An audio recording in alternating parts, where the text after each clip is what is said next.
खुद का जाती घर हर किसी की ख्वाहिश होती है। लोग जिंदगी भर की कमाई सिर्फ सर पर छत हासिल करने के लिए लगा देते हैं, लेकिन जब ये बिल्डर्स और जाली हाउसिंग स्कीम्स करप्शन की वजह से उनके ख्वाब और तमाम जमा पूंजी छीन लेते हैं, तो इन बेचारों की बाकी जिंदगी अदालतों के चक्कर और वकीलों की फीस में गुजर जाती है। ऐसा ही कुछ फजाइया हाउसिंग स्कीम कराची के जरिए 5,732 खानदानों के साथ हुआ, जिनकी जेब से लगभग 18 अरब रुपए निकाल लिए गए, जिन्होंने तकरीबन 18 अरब रुपए सिर्फ और सिर्फ पाकिस्तान फजाइया के नाम पे ट्रस्ट करते हुए इस प्रोजेक्ट में जमा कराया और धोखा खा लिया। पाक फजाइया और दफाई इदारों की साख्त का इत्मीनान करके न सिर्फ पाकिस्तान बल्कि बैरून मुल्क मुकीम हम वतनों ने इसी हाउसिंग स्कीम पर एतमाद किया और लंबी कतारों में लगकर जिंदगी भर की कमाई लगा दी। हुकूमत से पाक फजाइया के शौदा और जंगी हीरोज के नाम पर हासिल की गई गैर कानूनी जमीन पर 8,400 यूनिट्स तामीर होने थे, जबकि सिर्फ 30 घर शौहदा के लवाहिकीन को देने के इरादे से ये प्रोजेक्ट रोजे अव्वल से ही फ्रॉड था। कि वाकई आप लोगों के साथ बहुत ठीक नहीं हुआ, और ऐसा नहीं है कि सिर्फ आप लोग हैं। देखिए, इसमें हमारे जो अपने इदारे के बहुत सारे लोग हैं, जिनमें 2 सिविलियन मेंबर्स हम कहते हैं ना, तो आपका ये मतलब नहीं कि सारे सिविलियंस हैं, उसमें हमारे रिटायर्ड सीनियर ऑफिसर्स भी हैं। 2011 की अदालती कार्रवाई के मुताबिक जिस जमीन पर यह तामीर होना था, वहाँ की 788 एकड़ अराजी फजाइया के पास गैर कानूनी इजाफी कब्जे में थी। MDA से जो गैर कानूनी तौर पर 19 जून 2015 को जमीन हथियाई गई थी, वो ऑर्डर 2 हफ्ते बाद 7 जुलाई 2015 को कैंसिल होने के बाद फजाइया ने बाउंड्री वॉल तामीर कर दी। प्राइवेट लोगों से 47 एकड़ हासिल किए गए, जबकि 119 एकड़ पर कब्जा बगैर किसी रिकॉर्ड के किया गया। जो मराद सिंध हुकूमत से भी ली गई, वो शोहदा के लवाहिकीन के नाम पर थी, न कि एक कमर्शियल प्रोजेक्ट के लिए। नैब की अदालती कार्रवाई में बिल्डर ने अवाम का पैसा लौटा देने की हामी भरी है। दूसरी जानिब पाक फजाइया ने भी अदालती रिकॉर्ड के मुताबिक तमाम मुताल्लिका को इस ज़मन में रकम की वापसी के अहकाम जारी कर दिए हैं।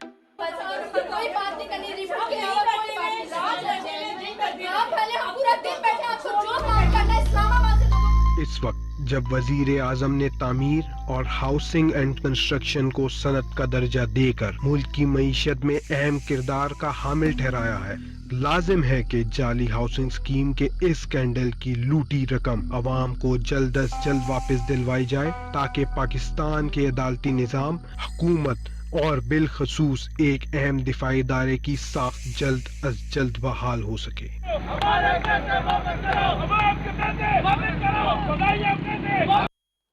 बिस्मिल्लाहिर्रहमानिर्रहीम। अस्सलाम वालेकुम नाज़रीन, आप देख रहे हैं प्राइम टाइम विद TM। मैं हूं तारिक महमूद। लाजिम है कि जो हाउसिंग सोसाइटीज़ हैं उसमें लोगों की जो डूबी हुई रकम है उनको वापस दिलाई जाए। ना सिर्फ ये हाउसिंग सोसाइटी बल्कि मुल्क के तूल व अर्ज़ में जहाँ जहाँ जो हाउसिंग सोसाइटीज़ हैं और जिस बिल्डर ने भी और जिस हाउसिंग सोसाइटी ने भी आवाम के साथ फ्रॉड किया है या उनकी रकम हड़प कर ली है, हज़म कर ली है, लाजिम है कि वो रकम उनको वापस दिलवाई जाए। आज एक मरतबा फिर इस मौजू को छेड़ने का जो मकसद है और इस पे बात करने का मकसद है वो ये है कि कल इंतहाई अहम दिन है फ़ज़ाइया हाउसिंग स्कीम के हवाले से, जिसमें सिंध हाई कोर्ट के अंदर मामला जो कि ज़ेर समात है, वहाँ पे बाज़ मामलात के हवाले से पेशी है। और उसमें अहम तरीन बात यह है कि कल मुतासरीन जो है वो एक और दरख्वास्त दायर करने जा रहे हैं सिंध हाई कोर्ट के अंदर। ये लगभग 250 के करीब फ़ज़ाइया हाउसिंग के मुतासरीन हैं जो दरख्वास्त दायर कर रहे हैं कि किसी तरीके से ऐसा ना हो कि कोई मामला कि समीउल्लाह कलीमुल्लाह के अंदर उनकी हक तलफ़ी हो जाए और वो महरूम हो जाएँ। हम पहले भी अपने प्रोग्राम में बता चुके थे कि 13.5 अरब रुपए लगभग ये जॉइंट अकाउंट में मौजूद हैं मैग्ज़म के और पाकिस्तान एयरफोर्स के, क्योंकि ये जॉइंट वेंचर था पाकिस्तान एयरफोर्स का और मैग्ज़म का जो प्राइवेट बिल्डर है। और इसके ऊपर नैब ने कार्रवाई की, तहकीकात शुरू हुई। तहकीकात शुरू होने के बाद गिरफ्तारी भी हुई चौधरी तनवीर साहब की। तो 13.5 अरब रुपए तो मौजूद हैं उस जॉइंट अकाउंट के अंदर, जिसके ऊपर हमारे ज़रा ये कह रहे हैं कि पाकिस्तान एयरफोर्स का मौक़िफ़ ये है कि ये रकम अगर दी जाए तो उन्हें कोई एतराज़ नहीं है, वो ये चाहते हैं कि रकम दे दी जाए। लेकिन असल मामला ये है कि जो रिमेनिंग अमाउंट है, जो लगभग 3 अरब रुपए बनता है, वो कौन अदा करेगा। उसमें से जो बिल्डर्स के ज़राए से हमारी बात हुई है वो कहते हैं कि जी चूँकि मैं 50% का पार्टनर हूँ, लिहाजा मैं 50% पेमेंट जो है अदा करने के लिए तैयार हूँ, मैं 1.5 अरब रुपए देने के लिए तैयार हूँ और मेरी चीज़ें जो है वो मौजूद हैं।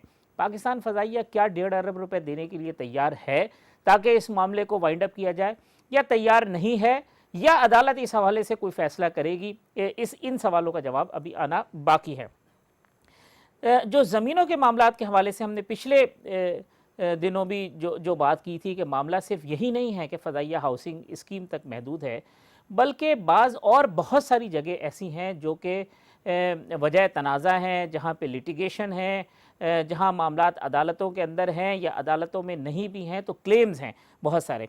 तो मकसद सिर्फ़ और सिर्फ इस प्रोग्राम का पहले भी यही था कि इस्लाह कर ली जाए, पॉइंट आउट कर ली जाए। पाकिस्तान एयरफोर्स एक रिस्पेक्टेबल इदारा है, पाकिस्तान एयरफोर्स एक ऐसा इदारा है जो हमारी शान है। हम अपने शाहीनों को अपने सरों पर, अपनी पलकों पर बिठाते हैं, लेकिन अगर पाकिस्तान फ़ज़ाइया के अंदर कहीं कुछ अफसरान की वजह से कुछ गड़बड़ हो रही हो, कोई और ऐसी चीज़ें हों जो शायद किसी के इल्म में ना हो, तो उनको हाईलाइट करने का मकसद ये है कि एक इदारा जिसका एक वक़ार है, जिसका एक इज़्ज़त है, जिसका एक एहतराम है, उसके ऊपर हर्फ ना आए और कार्रवाई हो ऐसे लोगों के ख़िलाफ़, ऐसे अफसरान के ख़िलाफ़ जो निशान इबरत बने, और निशान इबरत दूसरे लोगों के लिए बने कि ये नहीं हो सकता कि आप किसी इदारे का नाम इस्तेमाल करके, उसका स्लोगन इस्तेमाल करके कोई गैर कानूनी काम करें और सिर्फ इस वजह से बच जाएं कि आपके ऊपर जो है वो किसी इदारे का शेल्टर हो। जो ज़िक्र मैंने की थी कुछ सरसरी सी, उनकी जो बाज़ मामलात हैं उनका ज़िक्र भी मैं आज के प्रोग्राम में सरसरी कर लेता हूँ। पिछले प्रोग्राम में सिर्फ ये हुआ था कि जो कि हमें उसूली तौर पर पाकिस्तान एयरफोर्स का मौक़िफ़ लेना चाहिए था, बात करनी चाहिए थी।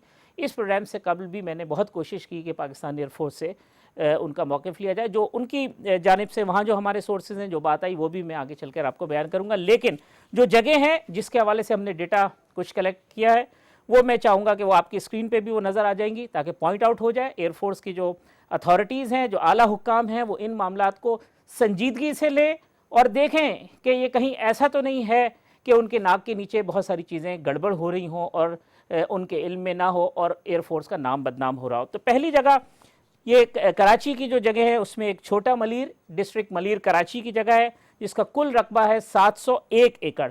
हुकूमत ने ये जगह जो अलॉट की थी एयरफोर्स को, वो थी 128 एकड़।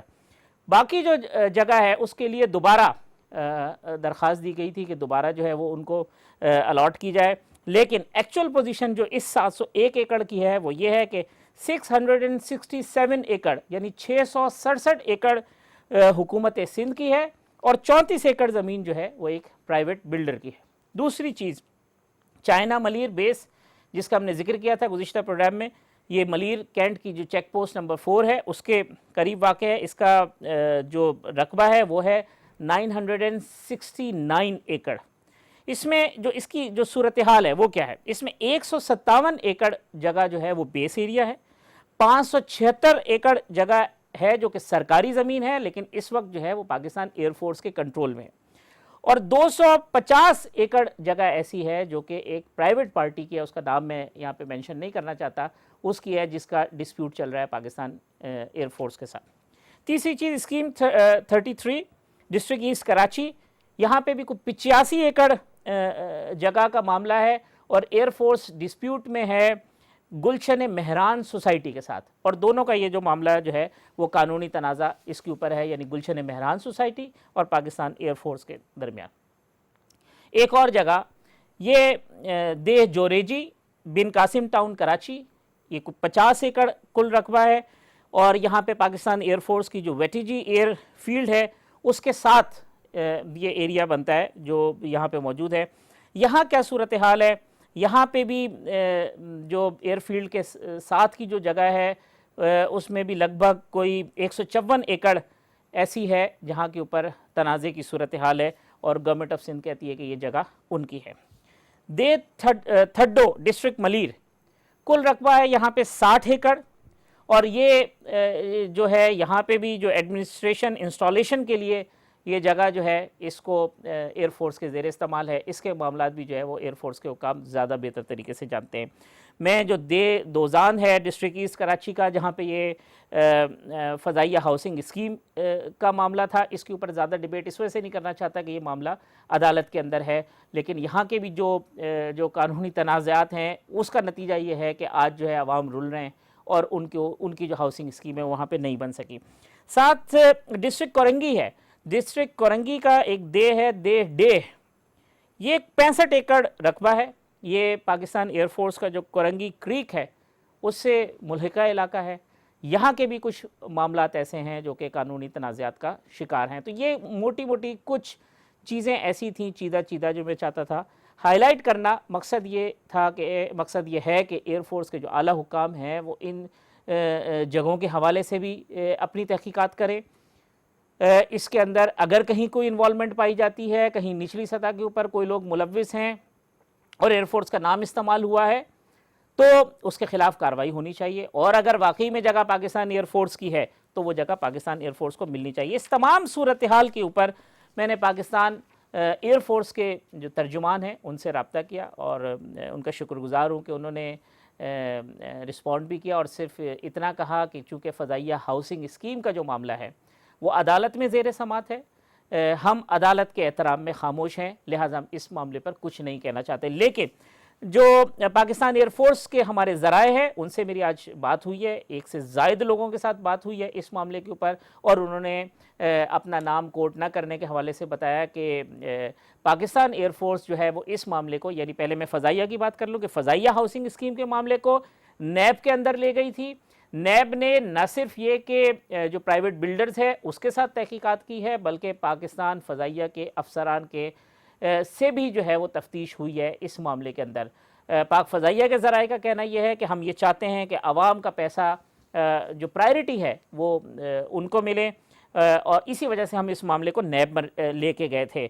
और चूँकि मामला अदालत में है, ज़ेर समात है, लिहाजा इंतज़ार करना चाहिए कि वहाँ से जो डेवलपमेंट हो वो आ जाए। अब जो बाकी की रकम है उसके हवाले से खामोशी है, क्योंकि वो कहते हैं कि इस हवाले से मौक़िफ़ जो है वो हम अदालत में पेश करेंगे। साथ साथ जो पाक फ़ज़ाइया के अफसरान के मुलव्विस होने का सवाल है इस हवाले से, उसका जवाब भी जो एयरफोर्स के ज़राए हैं उनका कहना यह है कि पाक फ़ज़ाइया का अपना ख़ुद एहतसाबी का बड़ा फ़ाल निज़ाम है, और इस निज़ाम के तहत जो है वो कार्रवाई मामूल का हिस्सा होती है और वो मामूल के मुताबिक कार्रवाई होती रहती है। साथ साथ जो ये ज़मीनों के मामलात थे कि जी जो पाकिस्तान एयरफोर्स के जो तनाज़ात हैं मुख्तलिफ़ जो पार्टीज़ के साथ, उसके ऊपर भी पाकिस्तान एयरफोर्स के ज़राए का कह रहे ये था कि रेवेन्यू के जो मामलात हैं उसमें तनाज़ात चलते रहते हैं, सरकारी इदारों के दरमियान भी तनाज़ात चलते रहते हैं, इसी तरीके के और भी मामलात होते हैं उस पर जो कानूनी तनाज़ात या कानूनी जंग होती है, लेकिन वो कानूनी तनाज़ात या कानूनी जंग जो है वो अदालतों में होती है। और जहाँ कहीं भी लिटिगेशन है एयरफोर्स की ज़मीनों के हवाले से, उस हवाले से हम अदालतों में मौजूद हैं, अपना मौक़िफ़ अदालत में दे रहे हैं, और जो अदालतों का फ़ैसला आएगा उसका एहतराम करेंगे। तो ये पाकिस्तान एयरफोर्स के ज़राए थे जिन्होंने हमें इस हवाले से अपडेट किया कि ये सूरत हाल है। और दूसरी तरफ जो सूरत हाल थी वो मैंने आपके सामने पेश कर दी। पाकिस्तान फ़ज़ाइया, मैं एक मरतबा फिर कहूँगा कि हमारा प्राइड है, लेकिन अगर पाकिस्तान फ़ज़ाइया के अंदर या किसी भी फ़ोर्स में, किसी सिविलियन इदारे के अंदर कोई काली भेड़ें मौजूद होती हैं, कोई ऐसे लोग मौजूद होते हैं जो इदारे का नाम बदनाम करते हैं, तो उनके ख़िलाफ़ ज़रूर कार्रवाई होनी चाहिए। गुज़िश्ता प्रोग्राम के अंदर भी हो सकता है कि बहुत कोई सख्त बातें कर दी गई हों, कुछ ऐसी सख्त बातें हुई हों जिससे किसी की दिल आज़ारी हुई हो, लेकिन हमारी कोशिश यही होती है कि शाइस्तगी के पहलू को, किसी की डिग्निटी को जो है वो उसको हर्ट ना किया जाए, उसको कोई नुकसान ना पहुंचाया जाए, किसी कोई ऐसी बात ना कही जाए जिससे किसी की दिल आज़ारी हो। लेकिन मकसद सिर्फ़ और सिर्फ इस्लाह, मकसद सिर्फ़ और सिर्फ पॉइंट आउट करना, मकसद सिर्फ़ और सिर्फ ये है कि अगर कहीं गलती हो रही है, अगर आवाम का नुकसान हो रहा है, अगर बेजा ताकत का और इख्तियार का इस्तेमाल हो रहा है, तो उसकी निशानदही कर दी जाए। यही निशानदही करना हमारा काम है, और इस निशानदही के बाद कार्रवाई करना उन अफराद का काम है कि जो साहिब इख्तियार हैं, जिनके हाथ में ये ताकत है और ये इख्तियार है कि वो ऐसे लोगों के ख़िलाफ़ कार्रवाई करें और उन्हें निशान इबरत बनाएं जो इस किस्म के घनाउने काम में अगर मुलव्विस हैं। प्रोग्राम में एक वक्फ़ा लेते हैं, वक्फ़े के बाद आएंगे तो फिर आज के मौज़ूआत पर गुफ्तगू करेंगे।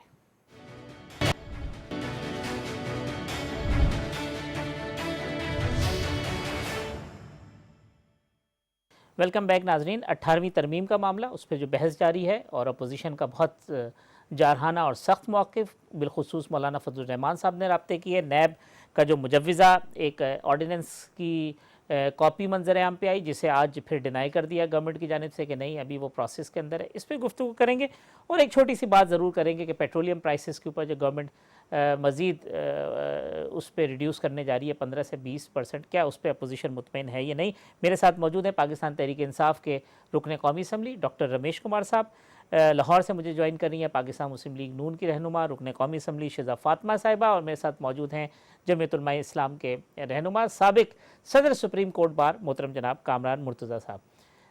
कामरान मुर्तज़ा साहब, पहले तो ये फरमा दीजिएगा कि मौलाना फजल रहमान साहब ने सारी अपोजिशन से रब्ते किए हैं, सब कुछ किए हैं, तशवीश जो बुनियादी तशवीश है वो क्या है 18वीं तरमीम के हवाले से? 18वीं तरमीम ऐसी तरमीम थी कि अगर ये 1970 से पहले हो जाती तो शायद पाकिस्तान न टूटता। ठीक, एक ऐसी चीज़ है कि जो पाकिस्तान को कायम रखने की गारंटी है, और इस वक्त चूँकि इस गवर्नमेंट के पास शायद और कोई प्रोग्राम नहीं है या कन्फ्यूजन है, तो इन्होंने एक नया कट्टा खोल दिया ताकि लोग जो है ना वो डाइवर्ट हो जाएं, और डाइवर्ट होकर जो है ना एक और मामले की तरफ लग जाएं। ना उनके पास 2/3 मेजॉरिटी है, ना उनको कोई पार्टी सपोर्ट कर रही है, फीलर उन्होंने छोड़ दिया और लोगों को जो है ना वो एक ट्रक की बत्ती के पीछे लगा दिया।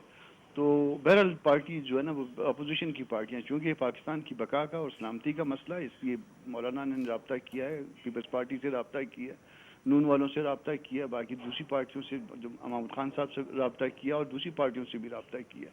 तो ये पाकिस्तान के लिए ये इतनी ही अहम है जितना पाकिस्तान जो है वो बजाते खुद अहम है। और अगर इसको छेड़ा गया या इसमें जो दिए गए इख्तियारात है इनको रिवर्स किया गया, तो मेरा ख्याल है कि फिर जो है ना फिर शायद इस मुल्क को कायम रखना जो ना खुदा न खास्ता विफाक को अब कहते हैं कि सलामती को खतरा हो सकता है। डॉक्टर रमेश साहब, वो कहते हैं अटेंशन डाइवर्ट करने के लिए अगर 18वीं तरमीम 1971 से पहले होती तो कामरान मुर्तज़ा साहब कहते हैं कि मुल्क ही ना टूटता। तो अब कोई एजेंडा नहीं है, सिर्फ अटेंशन डाइवर्ट करने के लिए ये सारा मामला है। पहले तो तारिक भाई मुनासिब ये होता कि आप हमें अभी 8:25 पे लेते, आपने 8:05 से हमें ऑनलाइन बिठाया हुआ है। मैं उसके लिए ऐसा नहीं बिल्कुल मैं मानता हूं। दूसरी चीज ये कि पहली चीज तो डाइवर्शन की बात नहीं कि हमने कोई डाइवर्ट करने के लिए किया है। 18वीं तरमीम का आज नहीं, 18वीं तरमीम का हमेशा डिस्कस होता हुआ आ रहा है। 18वीं तरमीम एक अच्छा इकदाम था और उसको आज भी पीपल्स पार्टी क्रेडिट लेती है और उनका हक भी है। मगर बात यह है कि वहाँ पे फ्लॉज हैं, एजुकेशन के हवाले से, हेल्थ के हवाले से, माइनॉरिटी के हवाले से, फूड सिक्योरिटी के हवाले से जो फ्लॉज हैं उनको दूर करने का टाइम है और मेरे ख्याल में करना भी चाहिए। अब वो कब करना चाहिए, तब चीज़ें ये पॉसिबल हो सकती हैं। जैसे 18वीं तरमीम के टाइम पे सारी पॉलिटिकल पार्टीज, थिन गवर्नमेंट, उस टाइम पे भी पीपल्स पार्टी की थिन गवर्नमेंट थी, मगर पीपल्स पार्टी ने कंसेंसस डेवलप किया। आज भी थिन गवर्नमेंट है मगर आज कंसेंसस के लिए बात की जा रही है। अगर आप उस चीज के ऊपर टेबल के ऊपर आएंगे तो ये चीज आगे बढ़ेगी। टेबल पे आने का माहौल है डॉक्टर रमेश साहब, टेबल पे आने का माहौल है? देखिए, मैं समझता हूँ वक्त और हालात हर एक को बिठा देता है। आपने माजी में देखा कि 1-2 मरतबा जो कॉन्स्टिट्यूशनल अमेंडमेंट हुई, क्या उस टाइम पे सारी पॉलिटिकल पार्टी नहीं बैठी? अब आप देखना नए ऑर्डिनेंस में भी सारी आके बैठेंगे। लेकिन नए ऑर्डिनेंस का भी जो वक्त आया है, फिर आप कहेंगे वो भी जो है वो डाइवर्ट करने के लिए जो किया जा रहा है, ये नहीं। हर बात मैं आपको बताऊं, जब 62-63 की जब अमेंडमेंट के लिए पीएमएल पीपल्स पार्टी ने पीएमएलएन को ऑफर की, तो पीएमएलएन ने कहा नहीं, ये पीपल्स पार्टी हमने मफाद में कर रही है, हम नहीं करते हैं। मैंने उस टाइम पे, मैं पीएमएलएन में था, शिजा बहन भी पीएमएलएन में थी, मैंने कहा ये होना चाहिए उस टाइम पे, मगर उस टाइम पे हमने इनकार किया। मगर बाद में जब 62-63 के लिए मैं पीएमएलएन में था, हमने पीएमएलएन के प्लेटफॉर्म से कहा कि ये होना चाहिए, तो पीपल्स पार्टी ने इनकार किया। लेकिन बात यह है कि अगर टाइम के ऊपर हम जाएंगे अपनी गलती को सुधारने के लिए या अपनी उस बात को करने के लिए, आज कौन बंदा है जो नहीं चाहता है कि नए ऑर्डिनेंस के अंदर इम्प्लीमेंट जो है वो अमेंडमेंट नहीं हो? हर पॉलिटिकल पार्टी चाहती है, मगर आज पॉलिटिकल पार्टी कहती है कि नहीं, आज ये टाइम नहीं है, हम अभी नहीं करते हैं। तो इस तरीके से आगे वो चीजें नहीं बढ़ेगी। 18th अमेंडमेंट हो, चाहे नए ऑर्डिनेंस हो या मुल्क के अंदर और कोई ऐसा इदारा हो, मैं समझता हूं वक्त और हालात जो है हर पॉलिटिकल पार्टी को इस चीज के लिए मजबूर करता है और हर पॉलिटिकल पार्टी का फर्ज भी बनता है कि बैठ के इन इश्यूज के ऊपर जो है वो बैठ के मसला, आपने कहा कि माहौल है या नहीं है, मैं समझता हूं वो रेसिप्रोकल रेस्पेक्ट की बात है और दिन ब दिन उस चीज में बेहतरी आ रही है। आप देखें कि अभी शिबली फराज का जो इंफॉर्मेशन मिनिस्टर बनना, ये चीज का एहसास वक्त और हालात खुद ब खुद बताता है ये कि भाई इसके ऊपर कौन सी डॉक्टर चीजें साहब जो हैं जो आप गलत है, कौन सी चीजें, हर पॉलिटिकल पार्टी के अंदर मुख्तलिफ लोग मौजूद हैं, कोई अच्छी बात करते हैं, कोई बुरी बात ठीक करते हैं, बात है, मगर ठीक अच्छी बात बात वाले रह जाते हैं और जो बुरी बात वाले हैं उसका टाइम पीरियड शार्ट होता है, वो निकल जाते हैं। शिजा टाइम फातिमा साहब, ये टाइम जो है वो 18वीं तरमीम का माहौल है, उसकी अमेंडमेंट का वक्त है और क्या ज़रूरत भी है, ये इसके ऊपर ज़रा आप रोशनी डाल दीजिएगा। बिस्मिल्लाहिर्रहमानिर्रहीम। देखिए, बात यह है कि 18वीं तरमीम का जहाँ तक ताल्लुक है, ये तो हम सबके मंशूर में था कि हम एक जमहूरियत जब मुस्तहकम होती है ना, तो जो अथॉरिटी होती है वो आम शख्स तक, नीचे तक पहुंचाने की बात करनी चाहिए, ना कि उसको सेंट्रलाइज करने की बात करनी चाहिए। 18th अमेंडमेंट का मतलब था कि हम जो इख्तियार हैं वो सूबों को अपने अपने इख्तियारात दे दें। अब बजाय इसके हम लोकल गवर्नमेंट्स को बहाल करें, हम वापस कॉन्सेंट्रेशन ऑफ पावर की बात अगर हमसे ये हुकूमत करना चाहेगी तो हमारी तो भरपूर कोशिश होगी कि ये चीज़ ना हो पाए।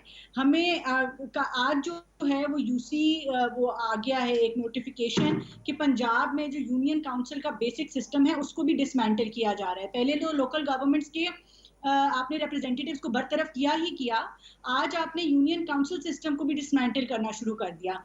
तो आप बजाय इसके पावर को लोगों तक, उनके करीब गलियों मोहल्लों में लेके जाएं ताकि उनके घर के आगे की गली, गटर, स्कूल, उनके ये तमाम मसाइल जो हैं वो लोकल लेवल पे हल हों। हम हमेशा ये करते हैं कि हम ये छोटे छोटे मसाइल इस्लामाबाद ले जाते हैं, ना वो लोगों के हल हो पाते हैं और ना इस्लामाबाद में जो पॉलिसी मेकिंग होनी चाहिए वो तरीके से हो पाती है। लेकिन वो तो जिन इश्यूज़ की निशानदेही कर रहे हैं कि एजुकेशन हो गया, हेल्थ हो गया, कुछ पावर सेक्टर से रिलेटेड चीज़ें हैं, कुछ और हैं, तो उसके ऊपर बैठ के बात तो की जा सकती है या की जानी चाहिए कि जी अगर कोई ऐसा मामला है जिसके ऊपर नेशनल कंसेंसस हो।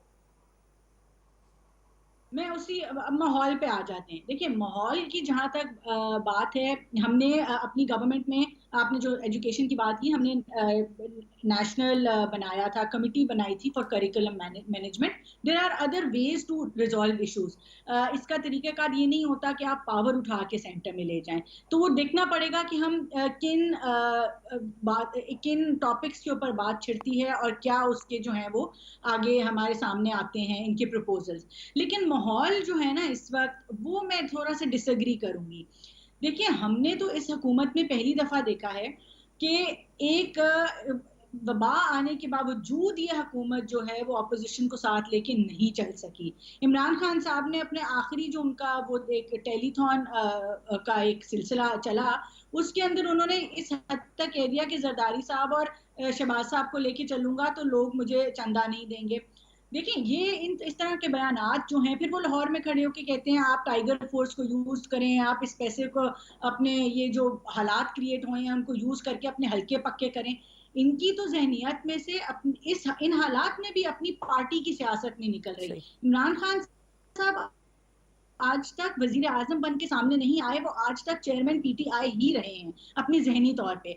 जब तक वो अपनी इस जहनी कैफियत से बाहर नहीं निकलेंगे, अपनी ईगो को थोड़ा सा वो कम नहीं करेंगे, वो टेबल पे नहीं बैठ। देखिए, कोविड की जब मुश्तरका एक मीटिंग होनी थी तमाम पार्टीज के साथ, वो अपना दर्स दे के उठ के चले गए। शहबाज शरीफ साहब, बिलावल भुट्टो साहब चेयरपर्सन हैं, JUIF के हेड बैठे हुए थे, उन्होंने उनको सुनना भी गवारा नहीं किया। तो इस तरह अगर आप बेइज्जती करेंगे लोगों की और साथ लेके नहीं चलेंगे तो फिर माहौल कैसे? बिल्कुल ठीक। ये कामरान मुर्तज़ा साहब, ये जो एक आर्गूमेंट है कि जी 18वीं तरमीम को आईनी आसमानी सहीफा तो है नहीं, वक्त और हालात के मुताबिक जो है उसके अंदर तब्दीली हो सकती है अगर सबका कंसेंसस हो, जैसे डॉक्टर साहब फरमा रहे हैं कि जी जिस वक्त ये लाए थे उस वक्त भी बड़ी थिन मेजॉरिटी थी, लेकिन कंसेंसस हो गया था। तो अब अगर बाज़ इश्यूज़ पे जैसे एजुकेशन है, हेल्थ है, दूसरी चीज़ों के ऊपर अगर कंसेंसस होता है तो उसमें बुराई की क्या बात है? नहीं, मतलब हेल्थ में क्या प्रॉब्लम है? अगर सूबे खुद अपना जो ना इख्तियार इस्तेमाल करें तो डॉक्टर साहब चूँकि हेल्थ से रिलेटेड शख्स हैं तो ये बताएं कि क्या प्रॉब्लम है हेल्थ में अगर सूबे अपना इख्तियार खुद इस्तेमाल करें। जी डॉक्टर साहब। हाँ, इसी तरह से एजुकेशन में ये दो शोबे इन्होंने वो किए ना। जी। इसी तरह एजुकेशन में अगर सूबे अपना निसाब खुद मुरतब करें, प्रिंसिपल गाइडलाइन होनी चाहिए, ठीक है, सूबे अपना निसाब खुद मुरतब करें, इवन अपनी जुबानों को खुद इस्तेमाल करें, तो दूसरों को क्या प्रॉब्लम है? जी डॉक्टर साहब। आपने एक कामरान मुर्तजा भाई ने एक लफ्ज इस्तेमाल किया, प्रिंसिपल गाइडलाइन। प्रिंसिपल गाइडलाइन का क्या 18th अमेंडमेंट में हमने किसी को हक दिया है? WHO अगर बात करता है, गावी अगर बात करता है, तो वो बात करता है फेडरल गवर्नमेंट से, प्रोविंशियल गवर्नमेंट से बात नहीं करता। कोई वैक्सीन की बात होती है, कोई ड्रैप की बात होती है। आज मुझे बताएं कि 18th अमेंडमेंट के मुताबिक जो ड्रैप है वो डिवॉल्व होना चाहिए हर प्रोविंस के अंदर। क्या वो आज तक डिवॉल्व हुआ है? हम वो चीजें करें, वो चीजें डिवॉल्व करें जो हम इम्प्लीमेंट कर सकें। अगर ये चीजें थी तो फिर आज तक ड्रैप जो है वो क्यों नहीं किया? आज ड्रैप नहीं इधर है नहीं उधर है, और सिस्टम इधर चल रहा है, कानूनन जो है ड्रैप इधर गलत चल रहा है। कौन सा? आज 23 डिपार्टमेंट है हेल्थ मिनिस्ट्री के जो यहाँ पे है। अगर डिवॉल्व की बात की जाए तो फिर ये 23 डिपार्टमेंट आज कितना अरसा हो गया जो हेल्थ का, तो हेल्थ की मिनिस्ट्री यहाँ होनी नहीं चाहिए। तो फिर यहाँ पे EPI भी यहाँ पे है, ट्यूबरकुलोसिस भी यहाँ पे है, रिसर्च भी यहाँ पे है, ड्रैप भी यहाँ पे है, NIH भी यहाँ पे है। क्यों है? बात ये एजुकेशन की पॉलिसी भी यहाँ पे। ये चीजें आप अगर मानेंगे, देखिए मैं एक जस्टिफाई बात करता हूँ। बात ये है कि इसमें कोई शक नहीं है कि माहौल बनाना चाहिए, और माहौल के लिए जो भी गवर्नमेंट माइनॉरिटी में हो या मेजॉरिटी में हो, उसको वो माहौल क्रिएट करना चाहिए। उसके लिए हमें आप कह सकते हो, मगर ये कहना कि बिल्कुल हर चीज परफेक्ट है और ये चीजें जो है वो इसकी कोई जरूरत नहीं है, ऐसे नहीं है। अगर हम अन्ना फील करेंगे कि भाई रजा रब्बानी साहब ने कहा है कि ये हम नहीं करने देंगे, हम अमेंडमेंट, भाई अमेंडमेंट अगर कोई होती है तो वो तो एमिकेबली होगी ना, और 2/3 मेजॉरिटी से कौन सा ऐसा कानून है जो एक मर्तबा बन के पत्थर की लकीर हो गया?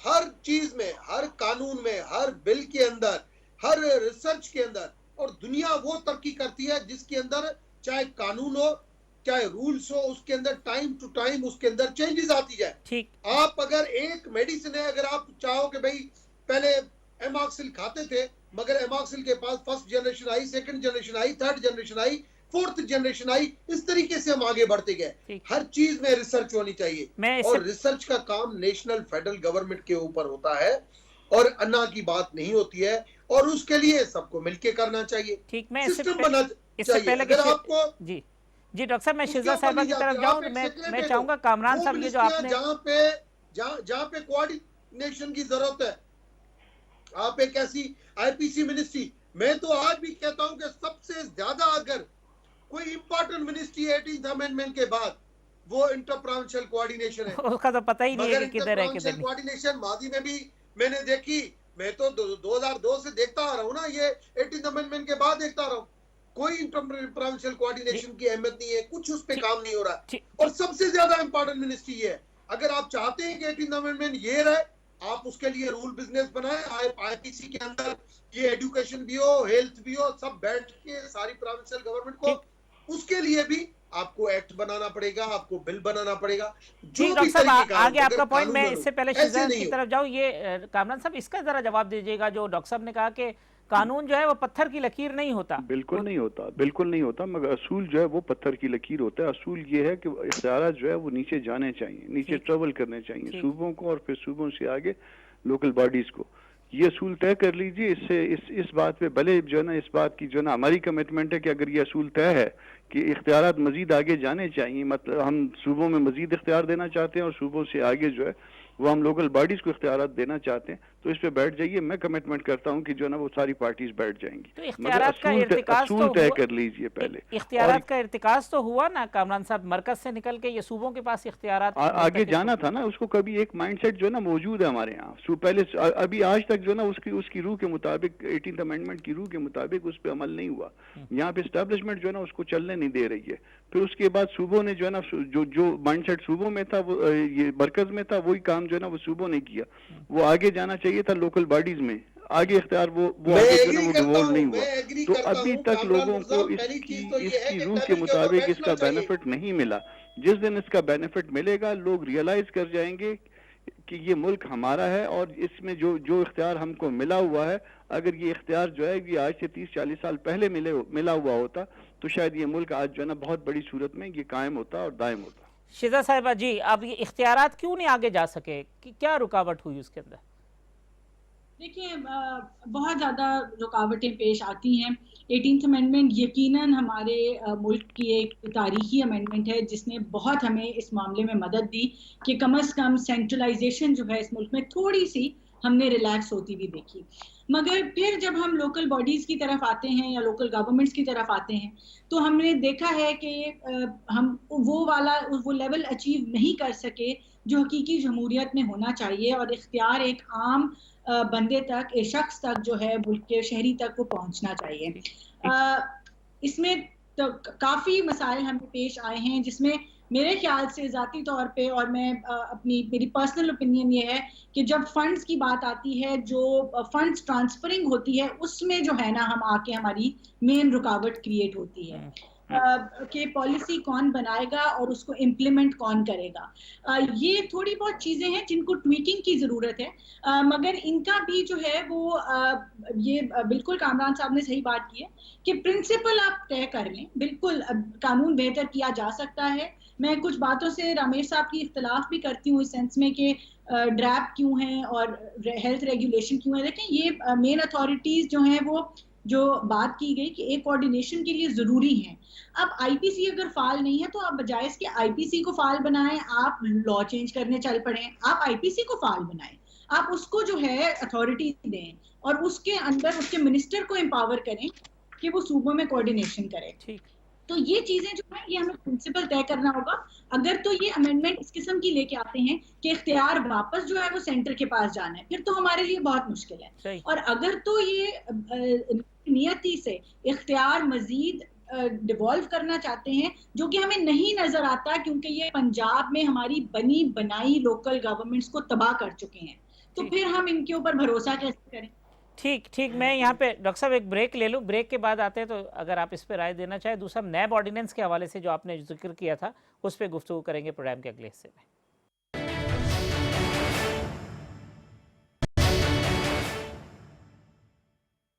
वेलकम बैक नाजरीन। कामरान मुर्तज़ा साहब, शिजा फातिमा साहिबा, डॉक्टर रमेश कुमार मेरे मेहमान हैं।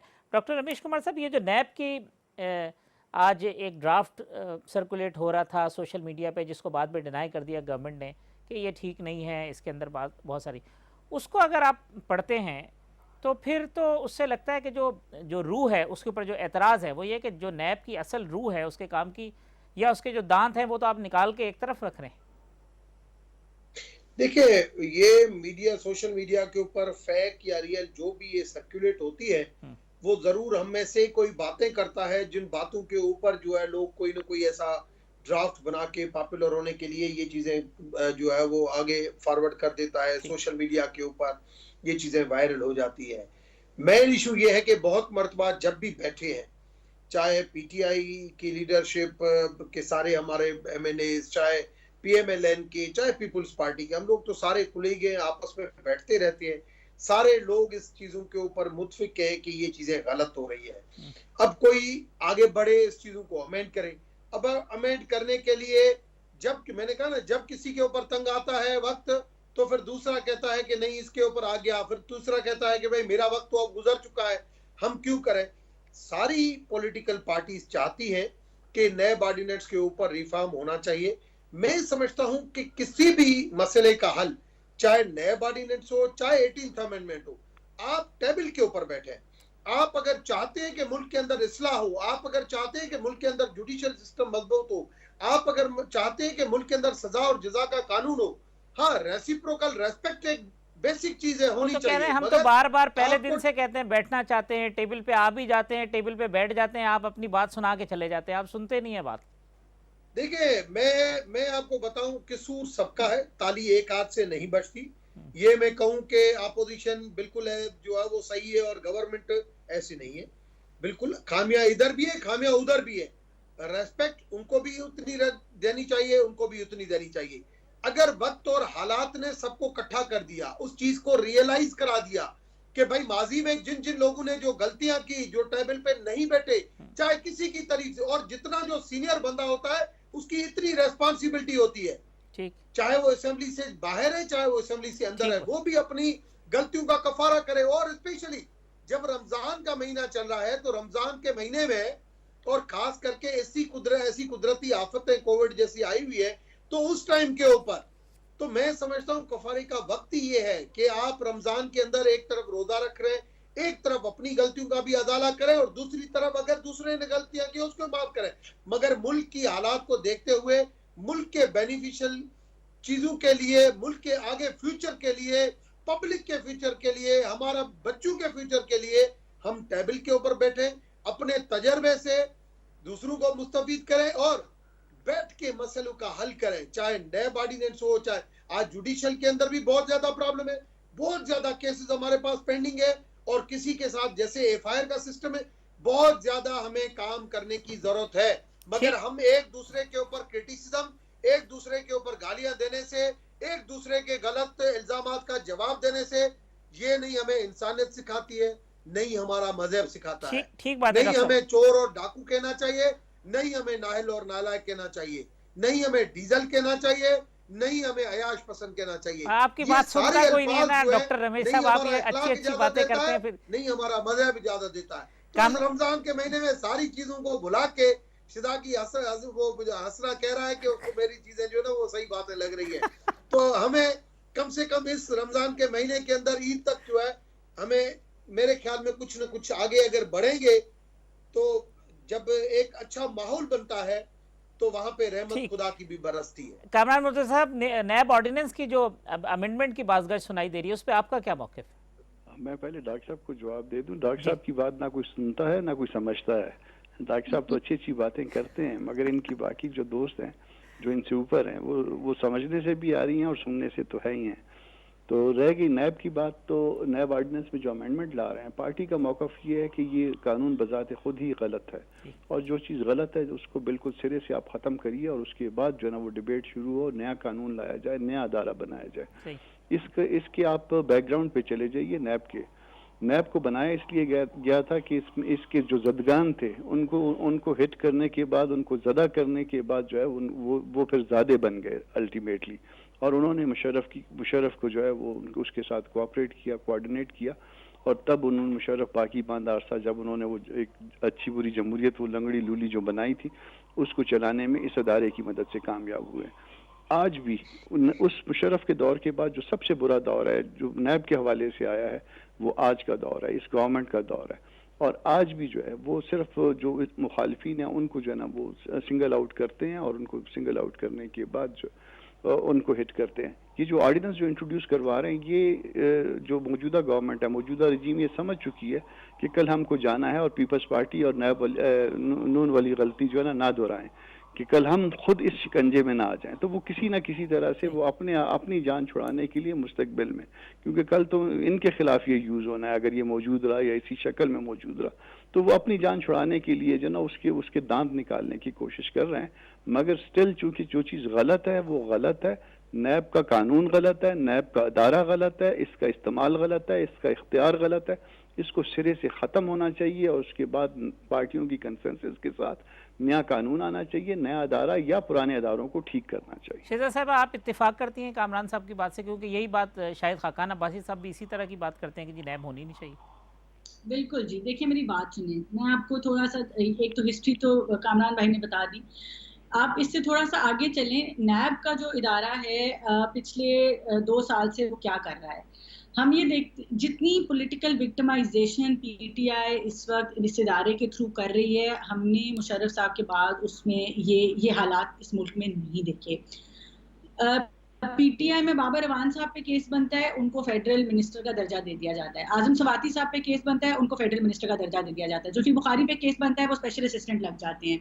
आपके ये अलीम खान साहब पे केस लगता है, वो पंजाब में आके मिनिस्टर लग जाते हैं। परवेज खटक साहब पे मालम जब्बा का केस है, उनको दिफा का मिनिस्टर लगा दिया है। और ऑपोजिशन के साथ क्या होता है, रेफरेंस दायर नहीं होते, आपने साबिक वजीर आजम को जेल में डाल दिया, आपने ऑपोजिशन लीडर को जेल में डाल दिया, पंजाब में भी और फेडरल में भी।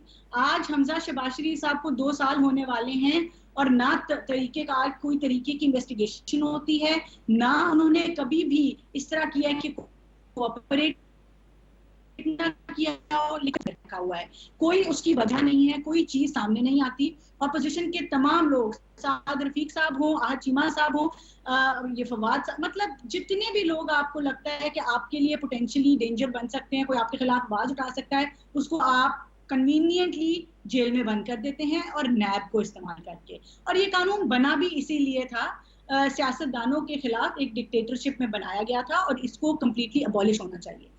हम अपनी गलती तस्लीम करते हैं कि हमने अपनी हुकूमत में ये काम नहीं किया, जबकि हमें इसमें अमेंडमेंट करनी चाहिए थी।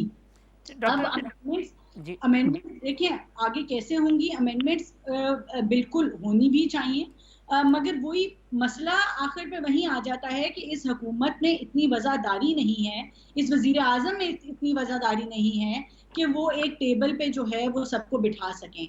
अब अगर वो हमें टेबल पे एक अनइलेक्टेड और नैब का अपना जिनके ऊपर केस है, बाबर अवान साहब को आपने पार्लियामेंट के ऊपर बिठा दिया है, तो ये तो देखिए पार्लियामेंट की तौहीन है ना। एक आप इलेक्टेड ऑफिशियल्स का एक फोरम है, उसके वो हम ये सारे जो पार्टी के लीडरान हैं वो इस तरह तो मतलब आप अपनी एक एज एन इंस्टीट्यूशन जो है वो अपने आप को काम कर। वक्त मेरा खत्म हो रहा है, चूंकि 2 मिनट बाकी है। मैं चाहूँगा कि सिर्फ जो है वो अगर सजेशन दे दें डॉक्टर रमेश साहब 18वीं तरमीम और नैब ऑर्डिनेंस के हवाले से आपकी सजेशन क्या होगी गवर्नमेंट के लिए? तारिक, मैं तो पहली चीज तो ये कहता हूं कि 18th अमेंडमेंट तो या नैब ऑर्डिनेंस, आप नैब ऑर्डिनेंस को आप बिल्कुल खत्म नहीं कर सकते। एहतसाब का कानून होना चाहिए, सजा और जजा का कानून होना चाहिए। इदारे मुश्किल से बनते हैं और इदारों को हम एक झटके में खत्म कर दें, ऐसा नहीं। बाकी रही बात वहां पे रिफॉर्म के लिए मुर्दाबाद जैसे बंदे हैं, वहां पे मोहसिन शाहनवाज रांझा है, हर पॉलिटिकल पार्टी में लीगल लैंग्वेज को समझते हुए लोग मौजूद हैं जो सियासी समझ भी रखते हैं। वो बैठे मिलके उन चीजों को खत्म करें और मिलके उन चीजों को रिफॉर्म करें। रही बात 18th अमेंडमेंट की, 18th अमेंडमेंट का आप चाहे आगे जो पावर डिवॉल्व करते हैं, डिवॉल्व करने का मुझे बताएं कि 18th अमेंडमेंट जब हुई, पीपुल्स पार्टी के बाद भी 1 साल फिर था, PMLN के साथ भी 5 साल था, मगर वो चीजें जब नहीं हुई तो आज जब अपने दौर पे नहीं किए तो आज हमसे उन चीजों के हवाले से एक्सपेक्ट तो कर रहे हैं। और मैं समझता हूं PTI वो चीज करने जा रही है। अभी जो लोकल गवर्नमेंट ऑर्डिनेंस जो आया है पंजाब में, जो लोकल गवर्नमेंट को आप देखें वो सिस्टम लोकल गवर्नमेंट को और ज्यादा मुतहरिक करने का है, मगर फिर भी हम चाहते हैं कि ये चीजें कंसेंसस की। आज एक गवर्नमेंट है, कल दूसरी है, वक्त खत्म हो रहा है। कामरान ये सिस्टम ऐसे मजबूत होना चाहिए, इतने कॉन्फिडेंस के साथ होना चाहिए कि सारी पॉलिटिकल पार्टीज का उसके अंदर वेट शामिल हो। और वेट के लिए आए, टेबल के ऊपर बैठे, टेबल के ऊपर बैठने के लिए आपको रिक्वेस्ट की जा रही है, बार बार आपको कहा जा रहा है कि आप आए हमारे साथ। अच्छा डॉक्टर साहब वक्त खत्म हो रहा है, मैं कामरान साहब की राय ले लूं। जी कामरान साहब।